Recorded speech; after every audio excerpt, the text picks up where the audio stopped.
Well, now, for more insight on the Iranian issue, we can now go to our Washington studio and Priya Sridhar with her guest, investigative journalist Gareth Porter. Now, Priya, the U.S. has been pressing for more sanctions on Iran. Do they now have a stronger case? That's right, Bill. Well, actually, both countries are denying these accusations, but this news is coming just as Washington is pressuring Tehran to accept a UN deal on its nuclear program by the end of this year. So are there any basis for these allegations? Well, joining me to help discuss this is investigative journalist and author Gareth Porter. Gareth, thanks so much for joining me. So first of all, do you think that Kazakhstan could be selling uranium ore to Tehran? Well, it's certainly possible that there could be an above-board, legitimate commercial deal.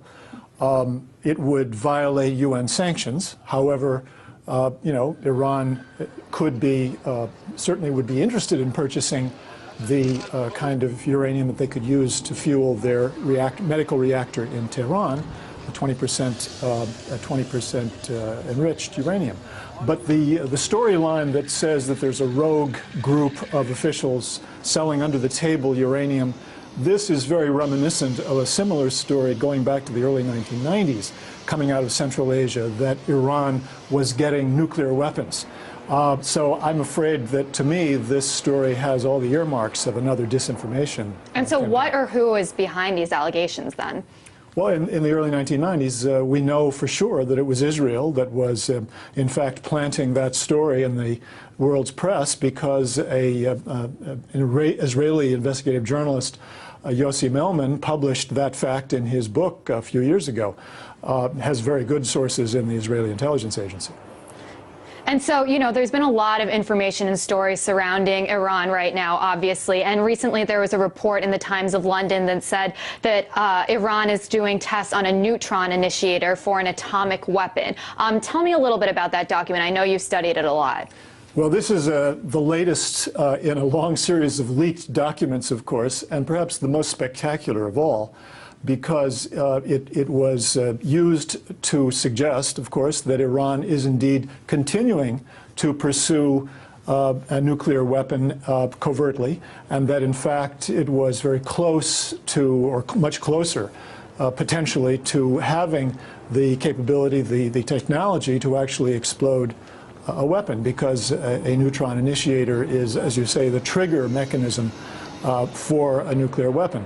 The problem with this document, there are a number of problems with it, but the one that really sort of jumped out at me, and to, I think, some other analysts as well, particularly those in U.S. intelligence, is that A, there were no markings, security markings of any kind on the document. There was no sender. There was no one identified as the sender, no one identified as the recipient. There were very vague references to institutions and organizations, but very little specifics. Where did this document come from, then? Well, I think the U.S. intelligence, I'm told by Philip Giraldi, a former counterterrorism official in the CIA until the early 1990s. He was there for almost 20 years and continues to have good sources in the intelligence community. And he says that he's been tipped off that this is considered to be a fraud perpetrated probably by Israel.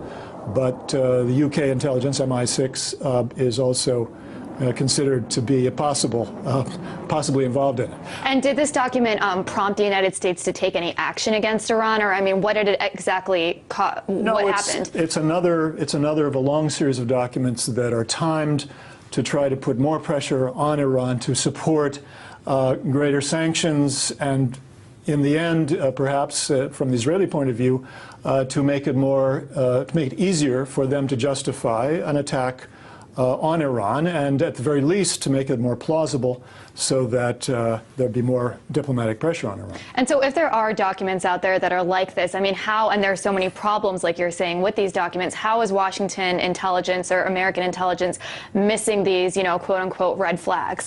Well, I think that, in fact, they're not missing them. For the most part. Certainly they're not infallible, but apparently in this case they did pick up that this was pretty obviously a fraud. There are other indications as well that I haven't had a chance to talk about. For one, there are clear references in this document, and it's quite clearly intentional, to past experiments, locations where past experiments were taking place of a similar nature. Now, this plays into a very widespread belief that Iran has been working with a technology that is involved or linked to neutron initiators in the past, involving polonium-210.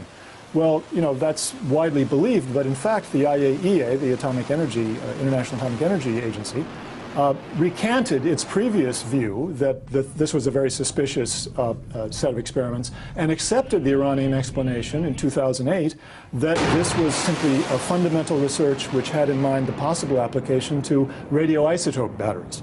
So basically the IAEA has now backed off the view that it had previously, and I think some of the people behind this still believe that this is a notion that they can, basically get a lot of people to believe. And I mean, you also claim that the American media has manipulated this kind of misinformation. Really quickly, if you could just explain to me in maybe 2 sentences, Sure. how did they do that? Particularly the New York Times has been out to try to discredit the National Intelligence Estimate of 2007 for the last 2 years.